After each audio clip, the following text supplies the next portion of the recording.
Hey man, let me ask you a question. You like anime? Are you cool? You want to hang out with us? Well, then go ahead and check out the link in the description because we have a Discord now. Yeah, Discord. It's a thing. Anyway, Ranking of Kings. Yeah, hello everybody. Welcome back to the channel. Welcome to what is going to be our weekly Ranking of Kings discussion video. Today we're talking all about episode 6, The King of the Underworld. But before we get into the video proper, quick reminder if you haven't done so yet, to hit that subscribe button, ring that bell, set notifications to all, and let all of AnyTube know that you are here. And without further ado, we're going to go ahead and jump right into this thing. So starting with the man, the myth, the legend himself, I want to talk a little bit about Desha. And it's probably going to be hard for me to find a screenshot of Desha because Funimation makes this difficult because they don't allow you to get rid of the subtitles. But, you know, Funimation sucks. So are you surprised? I'm not. Anyway, so Desha. Desha's super cool. When we first meet Desha, we see him sort of rocking this like purple cape. He's got this very regal atmosphere about him, and the purple cape in particular serves two functions, right? So the first function, as we know, color theory wise, and yes, we're getting into design time right off the bat, color theory wise, purple is definitely indicative of mystery, right? To quote my boy Hatsuharu from Fruits Basket, mystery. Purple is indicative of mystery because it represents one of two things, right? One of three things. Usually, in a human being's mind, when we see purple, one of three sort of vibes are put out. The first, and usually the most heavy of which, being mystery. Purple is a very mysterious color. Well, why is it mysterious? Well, I will tell you. The reason why it is mysterious is because it is often associated with either spirituality or religion or royalty and the royal family, right? And with Desha, that makes a lot of sense. Man's clad himself in royalty and mystery, right? He's a very mysterious dude, Desha, right? Like, we don't know a lot about him. He's very striking. His whole vibe is sort of off-putting. There's a lot about Desha that we just simply don't know, right? He's too new of a character, and the way that he holds himself, he's not really forthcoming with information, at least not yet. And on top of that, the royalty vibe is all there. If you don't know why purple was associated with royalty, by the way, back in the day, purple was a color that was only to be worn by, I believe, just royals, and if not, and maybe I'm wrong because it's been a bit, but it's either just royals or royals and nobles, but that was it. Commoners were not allowed to go anywhere near the color purple. Purple was specifically for royals, right? Specifically for royalty. And with spirituality and religion, purple's there because I believe purple is like associated with Easter in Catholic/Christian circles. So that's why purple is usually associated with spirituality as well. But for our analysis, it is simply mystery and royalty. And why do I think it's also connected to royalty and not just mystery? Well, A, he's a king, but B, he really is proud of the fact that he's a king. He thinks very highly of himself, right? And so that sort of high nature to his character, right? We see it's like a deep purple, that like his cape, right? And we see him with this golden crown and this golden scepter. He feels very proud of himself, right? He loves the power that he exudes, right? He's a very regal person, and it makes sense, right? Like he's the king of the underworld. Of course he'd be feeling himself a little bit.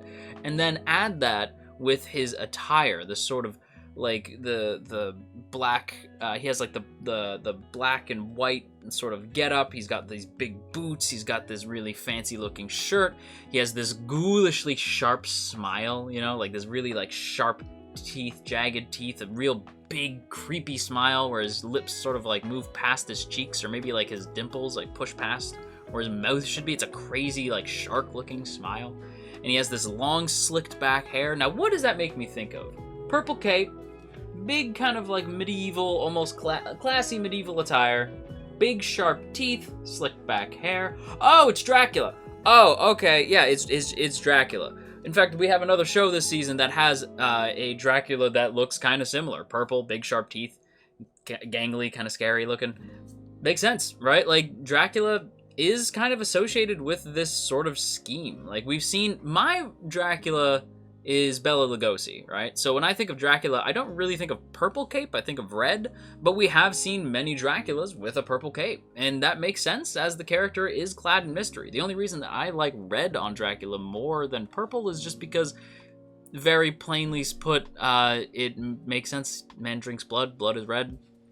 Just kind of makes sense, but also it makes sense given his character. It's very, like, aggressive color.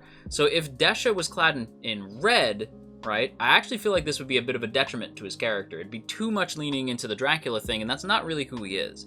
His design is sort of inspired by Dracula, but he is not Dracula. You know, he's not a Dracula guy. He's just sort of this dude who's, like, the king of the underworld, right? He's kind of fancy looking. And Yoshimitsu Shimoyama does an absolutely phenomenal job, and I am sorry, Shimoyama, for mispronouncing your name at the end there. But he does an absolutely, like, stellar job, and it is a far cry from the other work that I know him for, which is specifically Halfdan from Vinland Saga. Yeah, Halfdan from Vinland... Desha's like the Saturday morning cartoon version of Halfdan from Vinland Saga. And that is not a knock. I'm just saying that Desha's...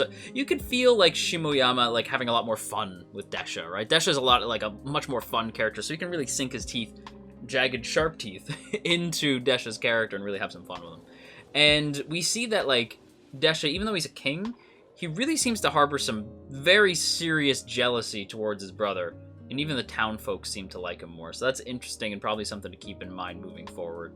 And speaking of his brother, though, we do very quickly meet Prince Despa towards the end of the episode. I'm not going to do a design time on Despa just yet. We'll do it next week when we get a better look at his character. But I will say immediate thoughts just because we only really see, like, here, right? Like, we see, like, the neck and then, like, the head. We don't see, like, the full body, right? So, was I out of frame that whole time? I was, sorry. So we don't see the full body of Prince Despa just yet, but eventually soon we will. And I do think that, like, immediate thoughts is he's a very handsome dude, got a nice chiseled face, right? He seems to be a lot more sort of calm and kind of suave as opposed to his brother. Desha's definitely, like, got a lot more of the bravado, the kingly demeanor, whereas Prince Despa, he seems to be much more beloved by the people. He seems to be, at least just based off the fact that Desha's statue is totally demolished, whereas people seemingly like Despa. His home is pretty much untouched. It seems like people speak highly of him. You know, like the guardsmen speak highly of him. The guards are also great. We'll talk about them in a bit. But it helps that he is voiced by none other than the man, the myth, the legend himself, Takahiro Sakurai, who you guys might know as either, you know, Reagan, Giyu, Geto, Rohan, Ayame, Fitzgerald, Cloud, Freakin' Strife, just to name a few. The man's been in everything. So I'm sorry, just to recap, the series this man has been in: Mob Psycho, Demon Slayer, Jujutsu Kaisen, JoJo's Bizarre Adventure, Fruits Basket, Bungo Stray Dogs, Final Fantasy VII, amongst a slew of other shows, right? I also know him, fun fact, from the beginning days, back when he was in Junjo Romantica, because don't forget your boys of Fidanchi. Never forget your boys of Fidanchi. I know some of you guys forget because I talk about shonen a lot, but never forget where your boys' roots are, okay? Never forget. Never forget who you're watching. I need you to know that. Anyway, so yeah, I do think Prince Despa is going to be pretty interesting as well. But yeah, character design-wise, across the board, super great. Even the guards that we see our boy Bojji go toe-to-toe with, the guards are great too. The other guards, I believe they were, so they had like the gold, like they all had like gold armor, but like blue underneath, right, for the guards. But the leader, he was clad in red, which makes sense, right? Because red is a much more aggressive color, but it's also a courageous color. It makes sense for the leader. There's a reason why in Power Rangers, the Red Ranger is typically the one in charge. There was the one season Time Force, which is still the best one, where the pink leader was essentially the one in charge. Jen is still the best ranger, or the pink ranger, in my opinion. No offense, Kimberly, but like, Jen. But like, anyway, so yeah, there's, for the most part in Power Rangers, Power Rangers is a great example. If you want to understand like what the human brain sees colors for, I know you're gonna think I'm like full of shit, but Power Rangers and Super Sentai do such a good job at like cementing these colors in people's heads, right? There's a reason why like we always associate the leader with red, right? Like, because red is the leadership role. It's very courageous, powerful, bit angry, bit aggressive, but it goes in, it gets the job done. It's, you know, it's calm. Blue is like the level-headed one. I could do a whole thing about why Power Rangers has like amazing color design. Besides the point, the fact that the other soldiers are in blue and that he's in red, such a nice touch. By the way, can we talk about the fight? Can we please talk about Bojji versus the leader of the underworld? the leader of the Order of the Underworld, I believe that's what they call the army. I could have written that down wrong. That doesn't sound quite right to me. I think maybe I got that wrong. But the leader of the soldiers, right? Like the leader of the King's Guard. Bojji versus him. So sick. The animation goes in so hard. It didn't need to go in that hard. And you know what? Okay. Keep in mind, I am not Anime AJ, unfortunately. I wish I was. I wish I had that man's knowledge. Dude's a legend. But I do not have like as keen of an eye for pinpointing out animators, so I don't know quite who worked on this. I'm going to safely assume it was Arifumi Imai. I believe. I could be way off base, but Imai has been doing like Imai did the work on Bojji versus Daida like at the beginning of the show. I believe this is like mostly Imai's work because Imai seems to be doing a lot of the animation on this show. And another big part of why Imai is able to go in as hard as he can is the fact that Atsuko Nazaki's design allows folks like Imai to just go ham because Atsuko Nazaki's designs sort of like simplify already simple character designs from the source. It allows them to go crazy. I remember way back when Ash Ketchum got a redesign for Sun and Moon, right? People lost their shit. I had friends of mine who know nothing about anime at this point. Like, they were into anime back in the day, but now they're not, and they saw Ash's design. I don't know how they saw it, but they saw it, and they trashed it. I remember it was a summer. I remember it was like a summer afternoon. We were all sitting in the backyard around a fire, having pints and talking about anime and shit. Like, and we were talking about the older anime, because again, a lot of them aren't into newer stuff. They saw Ash's design, and they hated on it. And I was like... And I kept trying to say, like, it's an amazing design. Like, Ash's Sun and Moon design, no matter how you feel about it, it's an amazing design if you want to see really fluid animation, right? It's such a good design. There's a reason why Goku's design in the Broly movie is the best design he's ever had, in my opinion. Like, and it's because it allows them to just go buck wild. The more simple a design, the easier it is to make it move. There's less pieces you have to be. You ever wonder why in a show like... I'm trying to think of a show with like really complicated designs. Nothing's really popping to mind right now. But if you look at a show that has like really complex design work, right? It's rarer to see them move like that. It shocks me that My Hero moves the way it does. Because like for the most part, really complex designs don't lend themselves very well to Sakuga. It's just a lot harder, right? So it's why here when we see Bojji versus the leader of the underworld, why seeing Bojji go full Ultra Instinct on this man's ass was so cool, because it moves with grace, right? And while Bojji might hit like a wet noodle, he dodges like Goku, and you have to give my boy credit for it, because that fight was crazy. And it does have me curious on where the hell we're going next week. Especially with the end scene with Daida and Appius. Daida and Appius have, like, a whole thing. Like, first of all, Appius was going to kill Daida, like, on the spot. And Daida, I talked about this when I caught up on the show. I did, like, a stream where we watched it. By the way, you should follow us over on Twitch. I do that occasionally, where I, like, just catch up on shows on Twitch.